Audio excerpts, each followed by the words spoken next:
kuvaile vähän, että minkälaista sun elämä ja sun yritystoiminta oli ennen kuin sä liityit mukaan tähän Dharmavis-valmennukseen? Tätä mä oon miettinyt just tänään viimeksi. Ja mun elämä oli tosi täyttä ja työ täytti siitä ihan niin kuin tarpeettoman paljon, muun muassa niin kuin työmatkat. Ja se työ oli semmoista tosi fyysistä ja kovaa tekemistä, semmoista oikeasti semmoista, että nyt painetaan. Ja sitten kun mä tulin kotiin, niin mulla ei ollut energiaa itselleni tai lapsille, mitä mä olisin halunnut antaa, vaan tuntui, että mä en ollut hyvä. En ollut hyvä itselleni silloin, enkä ollut hyvä myöskään mun lapsille välttämättä. Musta veto pois ihan totaalisesti. Ja se ei ollut, niin kuin, mä en kokenut sitä merkitykselliseksi. Se oli duunia, vaikka mä olin itse luonut sen yrityksen ja tehnyt töitä itselleni, niin silti se oli semmoista tyhjää ja kuluttavaa. Joo. No mikä oli semmoinen hetki, kun sä tajusit, että hei, nyt mä tarviin muutosta, ja mikä sai sut sit lopulta lähteä mukaan tähän valmennukseen? No, sulle on kertonutkin, että se kaikki lähti siitä unesta, minkä mä näin. Niistä muuttolinnuista, ja ne meni mun pään yli tosi matalalla. Ja se oli semmoinen vähän painostava, vähän pimeähkö semmoinen tunnelma siinä, mutta se oli tosi voimakas. Ja muutama päivä sen jälkeen, niin mä näin ihan livenä järven rannalla, niin ne muuttolinnut meni mun pään yläpuolelta ja mulla niin kuin meni kylmät väreet ihossa ja mä tunsin sen, että nyt tapahtuu jotain. Jotain on tulossa, jotain on muuttumassa. Eikä mennyt kauaakaan, kun mä kirosin elämääni ja törmäsin sun Instagram-postaukseen. Mä oon sua seurannut, en tiedä kuinka kauan, mutta monta vuotta. Ja mä en ole reagoinut mihinkään, mutta sitten se tuli täydelliseen aikaan. Ja mä en ole ikinä lähtenyt mihinkään valmennuksiin, mä en ole ikinä edes miettinyt semmoista. Ja kun se tuli, niin mä olin heti silleen, että mä haluan mennä tähän valmennukseen. Mun tuli heti silleen salamana, mä haluan tehdä tätä. Ja mä laitoin heti sulle viestiä. Se vaan tuli jotenkin, mä olin saanut tarpeeksi siitä mun elämästä, mikä kulutti mua. En mä halua elää tälleen loppuelämää. Ei tää elämä voi olla vaan tämmöistä. Ja jos mä oon yrittäjä, niin mähän voin yrittää ihan mitä vaan ja mä voin luoda semmoista, mikä on mulle merkityksellistä. Ja siksi mä halusin tulla kuuntelemaan sun juttuja.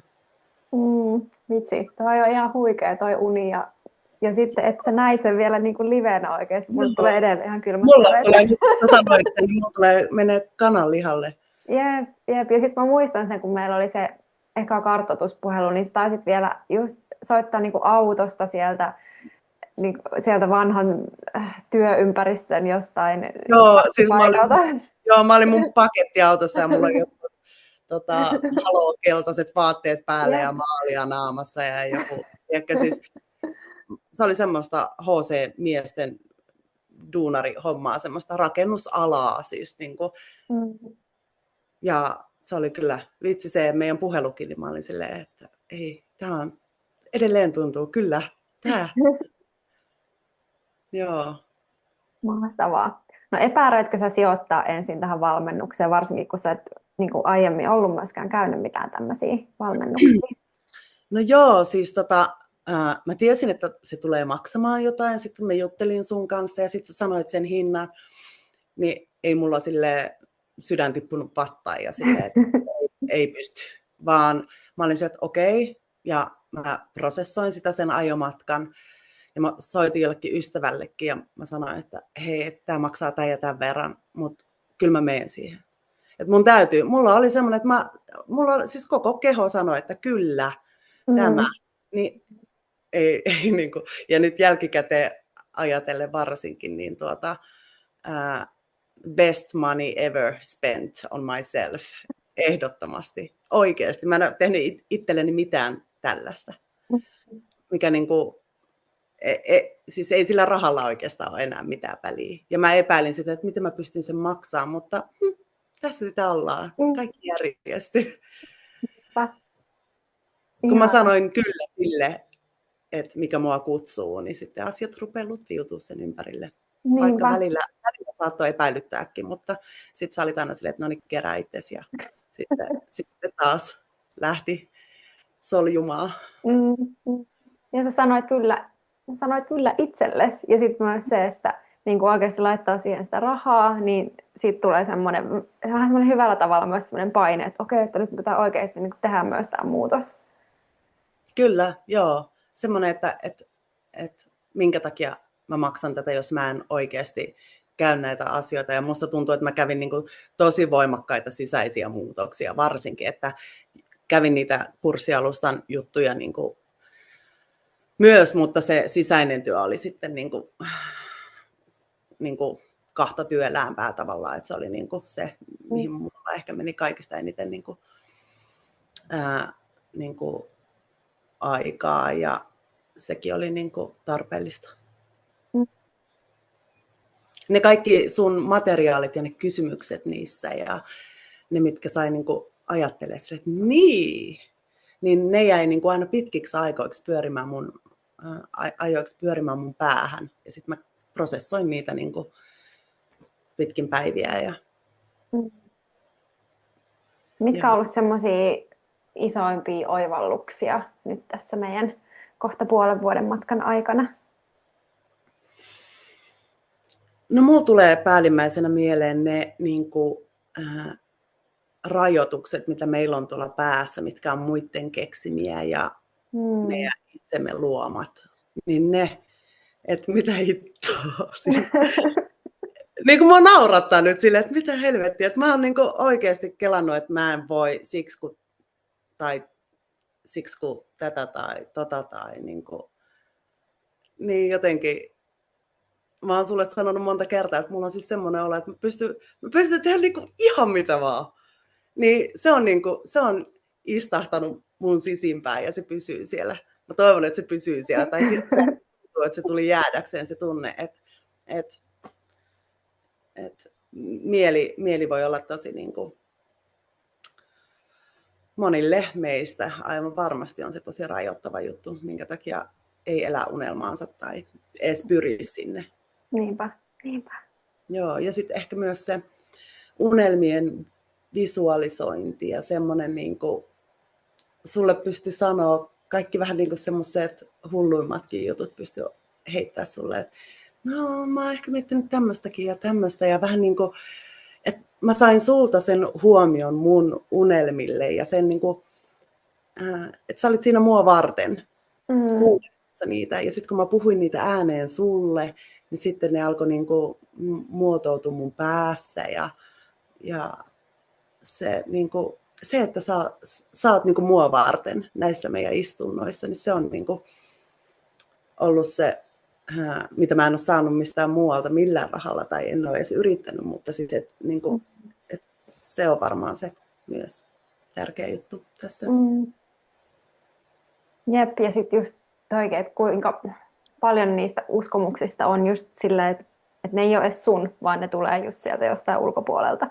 Ja sitten kun lähtee niin keskittyä ja purkaa niitä, on silleen, että no, mistä tämäkin on nyt oikein tullut tänne?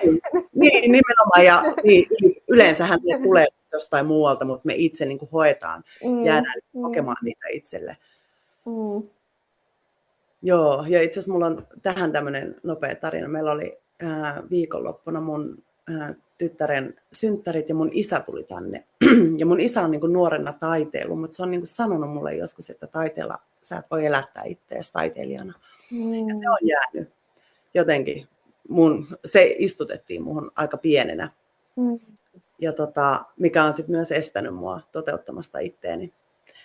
Ja mun sisko sitten kysyi mun isältä, täällä on tauluja joka puolella. No, mitäs mieltä saat Lilan tauluista? Ja sitten se oli silleen, että ei näistä kyllä oikein mikään on niin kuin mun juttu.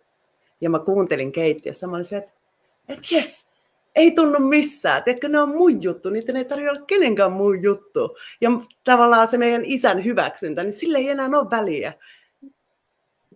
Silleen samalla lailla, että mä tiedän, että joo, se rakastaa mua, teimme minkälaista taidetta tahansa, mutta mä en tarvitse sen hyväksyntää siihen, että mä voisin olla taiteilija.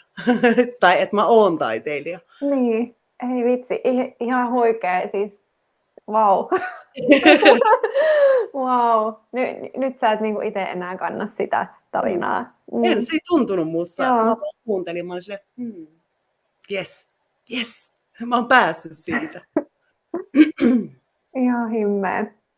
No, mikä pelotti sua, kun sä lähdit mukaan ja miten sä pääsit siitä yli?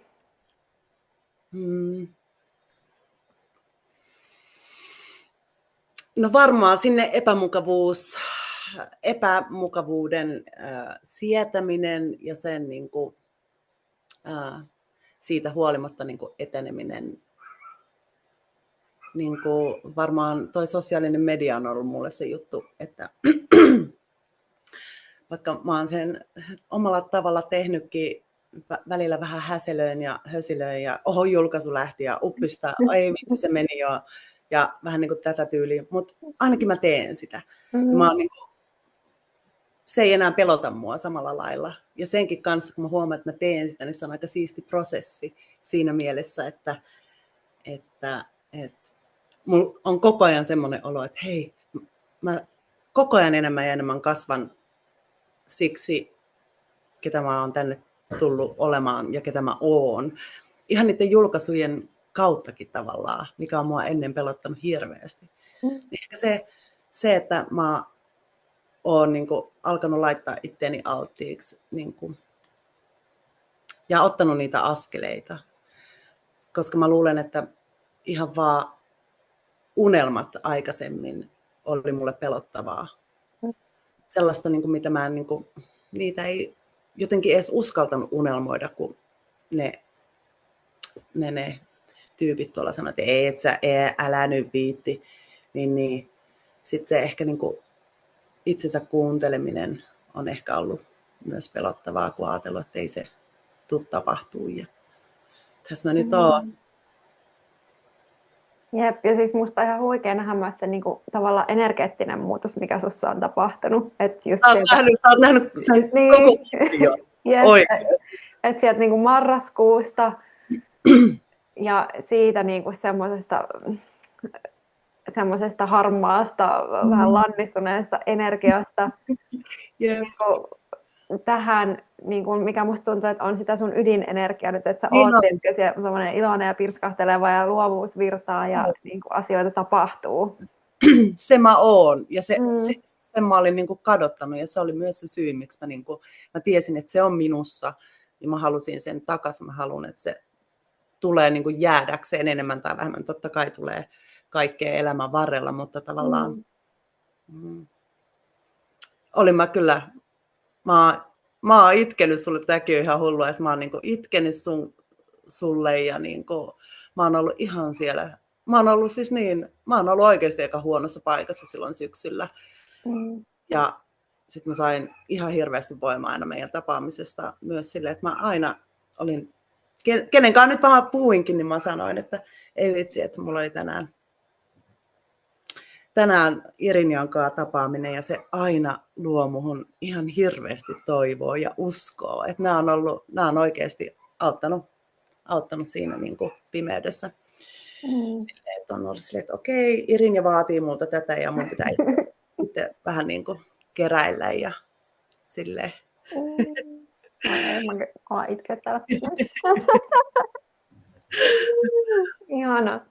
Joo. No, sitten voitaisiin puhua vähän näistä palveluista, mitä me ollaan tehty sulle. Eli kerrotko vähän, että mitä me ollaan, niin kun, minkälaisia palveluita tässä on nyt syntynyt? No,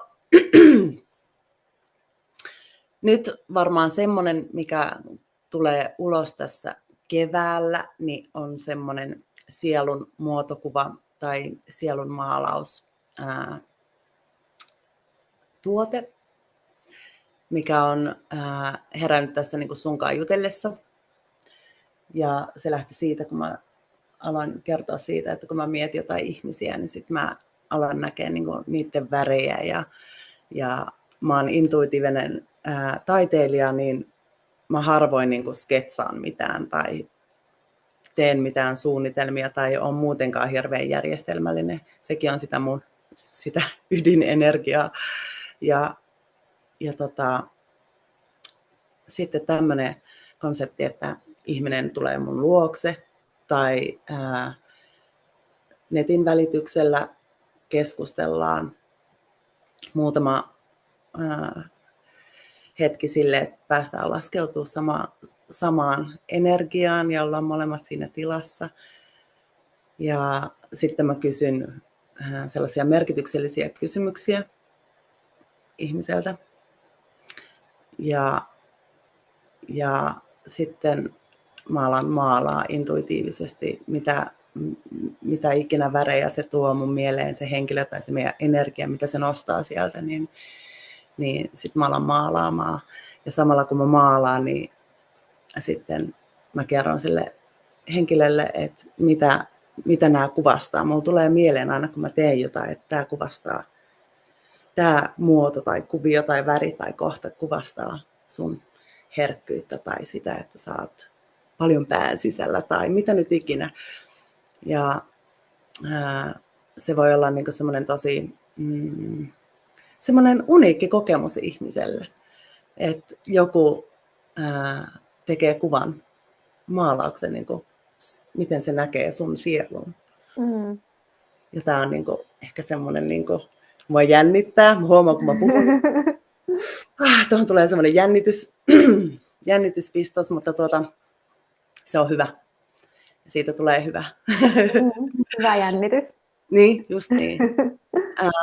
No sitten sä oot saanut mut hakemaan myös sinne, sä olit että hae Natuille sinne taidehässäkkään. Ja mä olin silleen, että okei. Ja sit mä hain. Ja sit mä ajattelin, että Teine mua on valinnut. Mä sanoin sullekin, Teine varmaan valinnut mua. Ja sitten yksi kaunis aamu, niin sieltä tuli viesti, että hei, että tuuko meille tänne tuomaan sun taiteen esille. Ja se oli kyllä semmoinen, että sit mua itketti. Mä soitin mun siskolle. Tai itse asiassa puhuin samaan aikaan mun siskon kanssa puhelimessa, kun se tuli. Ja mulla oli mä olin niin ylpeä itsestäni, että mä olin hakenut sinne. Ja sitten vielä, että ne oli huomannut mut ja haluaa mut sinne. Ja se, että just se, että kun mä laitan energiaa johonkin, niin sitten sen on mahdollisuus vasta niin kuin tulla sieltä takaisin. Et se oli niin kuin, en mä ole ikinä ollut itsestäni niin ylpeä. Ja on edelleenkin. Mä olen edelleenkin ylpeä siitä, että mä menen sinne ja teen sen ja olen tässä tilassa. Todellakin. Sun ensimmäinen taidenäyttely, eikö niin? Ihan ensimmäinen. Joo. Ja tuntuu, niin kuin, että nämä kaikki asiat alkaa loksahtelemaan jotenkin tosi orgaanisesti myös. Vaikka että mä näen vaivaa, niin kuitenkin ne sitten jotenkin tulee tosi silleen oikeaan aikaan. Ja kaikki kohtaamiset ihmisten kanssa on alkanut jotenkin linjautua. Ja ihmiset, ketä mä oon tavannut, niin on ihan uskomattomia kokemuksia tässä niin kuin parin kuukauden sisäänkin silleen, että vau, että näin sitä mennään ja uusia mahdollisuuksia tulee koko ajan niin kuin tarjolle. Ja ihan huikeeta. En malta odottaa, että mihin kaikkialle, tiedätkö, tämä sun matka lähtee tästä kehkeytymään. En mäkään. Mä en niin kuin pysy mun housuissa, kun mä oon tätäkin sanomassa, mutta tiedätkö, en mäkään. Että se, niin kuin, se tulee. Että tähän on vasta alkua. Ja, tunneeko sä tämän? Innostunut. Siis aivan käsittämätöntä. No kerrotko vielä vähän, että miltä sun elämä ja sun yritystoiminta näyttää nyt verrattuna siihen, mistä me lähdettiin liikkeelle? No, tätä mä oon saanut harjoitella koko ajan. Tuntuu, että tämä tulee eteen vielä varmaan useaan kertaan, mutta mä oon saanut sanoa ei niille asioille, mitkä ei mua kutsu. Semmoiset työtarjoukset, mitkä ei enää ole sitä, mitä mä haluan tehdä, niin mä oon oppinut sanoa niille ei. Sitten mulla on myös tilaa tullut tehdä mun taidetta. Ja sosiaalisen median päivittäminen, Herran Jumala, mulla on niskat jumissa, kun mä oon niin kuin tehnyt videoita ja säätänyt. Ja sitten sekin, hei, kaikki tietokoneen tallennustila täys, puhelimen tallennustila täys, puhelimesta loppuu akku, siis kaikki, ne koettelee mua. Haluatko nyt oikeasti tätä? Haluatko oikeasti niin lähteä julkaisemaan? Mä sanoin, että joo, kyllä mä haluan, ja sitten pitää säätää. Ja sitten lopun kaiken, mä pääsen sinne. Mutta kaikki näyttää paljon valoisammalta. Mä nautin siitä, että on tullut tilaa semmoisille asioille, mitä mä oikeasti haluan. Mä menen maalaa 3 seinää, muraalia.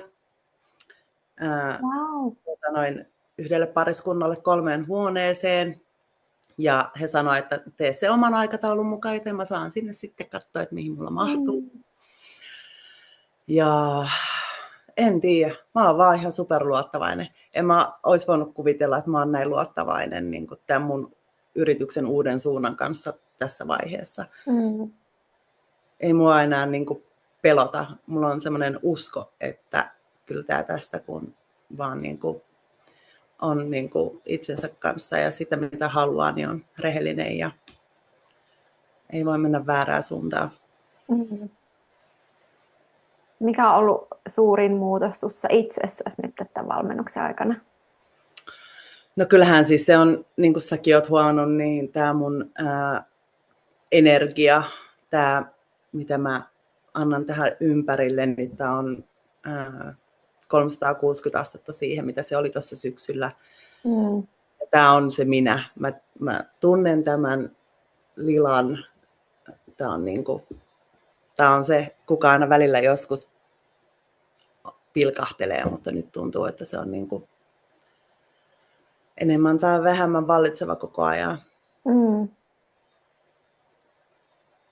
Mahtavaa. Hyvä. No, jos joku nyt katsoo tai kuuntelee tätä ja miettii, että kannattaako lähteä mukaan tähän valmennukseen, niin mitä sä sanoisit tämmöiselle ihmiselle? Siis kannattaa. Siis ei mulla ole niinku mitään, siis anna mennä, et tuu katuun. Jos oot valmis tekemään töitä sen eteen, että sä pääset elämään sun unelmaelämää, niin tästä saat kyllä niinku,